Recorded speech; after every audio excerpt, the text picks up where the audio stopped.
Bonjour à tous, aujourd'hui petit remontage de coil, micro-coil coton, toujours dans cette même série avec une petite modif du Clapton Coil dans le même esprit, avec lame conductrice au milieu en 0,30, mais par contre du 0,5 plat par-dessus. Je vous laisse, à tout de suite pour le gros plan, qu'on voit comment ça se monte. Nous voilà en gros plan pour une adaptation, quelque chose d'un petit peu différent du Clapton Coil dans le même esprit, avec du Cantal 0,30 en âme principale et au-dessus du 0,5 plat ribbon. Donc j'utilise une perceuse Bosch, peu importe. Ça va tourner un peu plus vite que la dernière fois puisque j'ai pas pu récupérer ma visseuse. Donc on va le faire avec une perceuse tout à fait classique, mais il n'y a pas de modulation de vitesse, donc ça risque d'être un peu rapide. Allons-y, je vais essayer de me rapprocher un peu, peut-être. Ça sera peut-être mieux, voilà. Vous verrez peut-être davantage ce que je fais. Je vais essayer de caler la perceuse pour que ça... Voilà. Allons-y.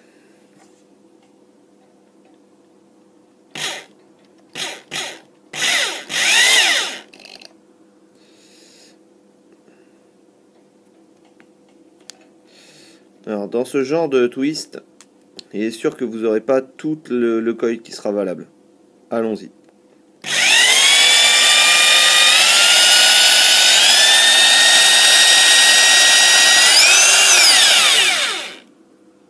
Voilà.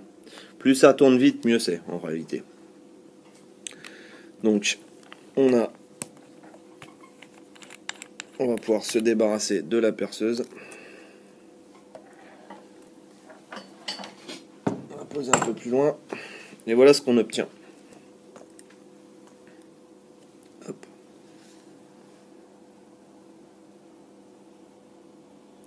La partie exploitable étant celle-ci. Partie de départ n'étant pas exploitable.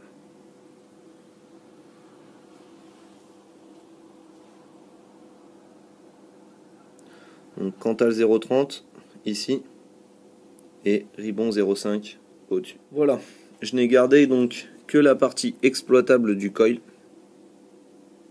ici. Et on va faire le montage. Alors, je vais prendre un tournevis classique et je vais y aller pour 5-6 spires. Peut-être 6 spires. C'est pour aller sur le mont Mecha pour faire des expériences, donc ça gêne pas trop. 1, 3, 4, attendez, je zoome.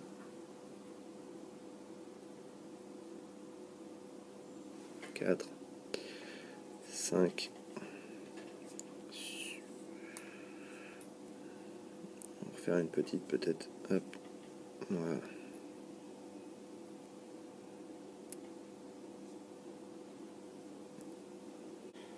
Voilà.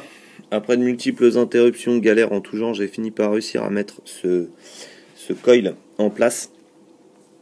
On va faire une petite vérif de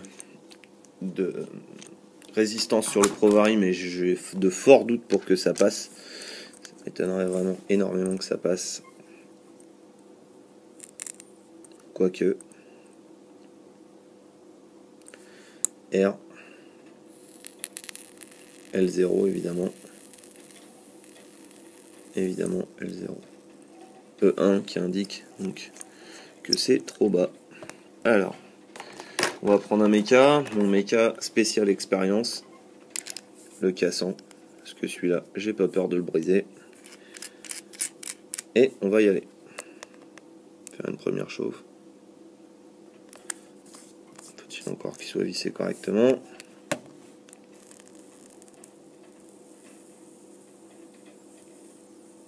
Pour l'instant, ça rougit pas correctement, mais c'est normal. J'ai pas encore compressé le coil.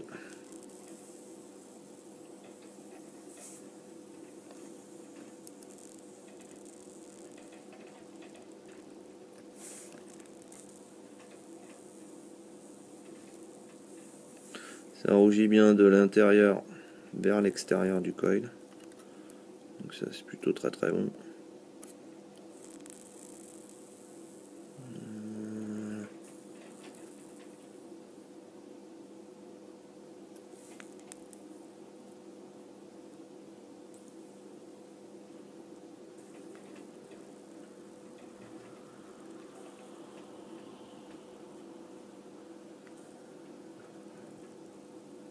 La pile, je pense, devient légèrement faiblarde. Je vais tout de suite la remplacer.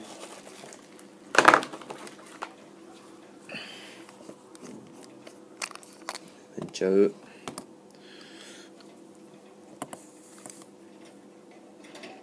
MNKE 18650 pour faire le mariole. C'est nickel. Ça envoie fort.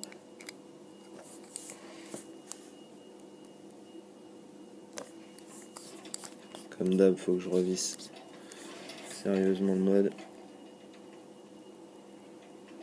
Voilà.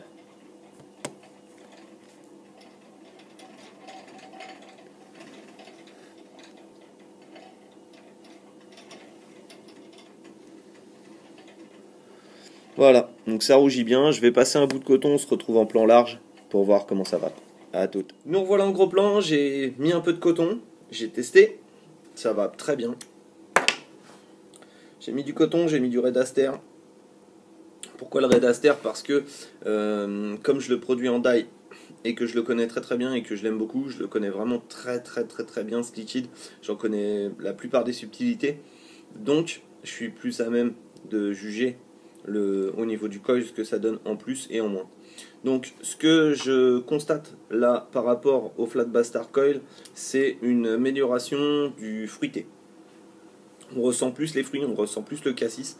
C'est pour moi, sur ce liquide là en tout cas, un meilleur parti pris de partir sur cet ersatz du Clapton Coil. Ça me va mieux pour moi. On ressent mieux le fruit, on ressent moins l'anis, c'est plus harmonieux, c'est plus, comment dire, c'est beaucoup plus harmonieux, voilà, tout simplement. C'est très très bon comme ça, moi j'aime beaucoup. Je vous fais une petite démo de vape.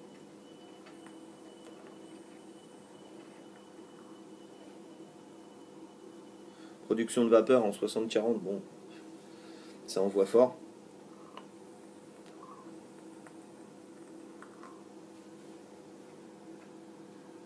Pour moi, ça me va impeccable. Un très bon montage à tester. Il y a un petit goût moins métallique que sur l'autre. Ça me convient très bien. À vous de voir, à vous de tester. À la prochaine. Et puis bonne vape à tous.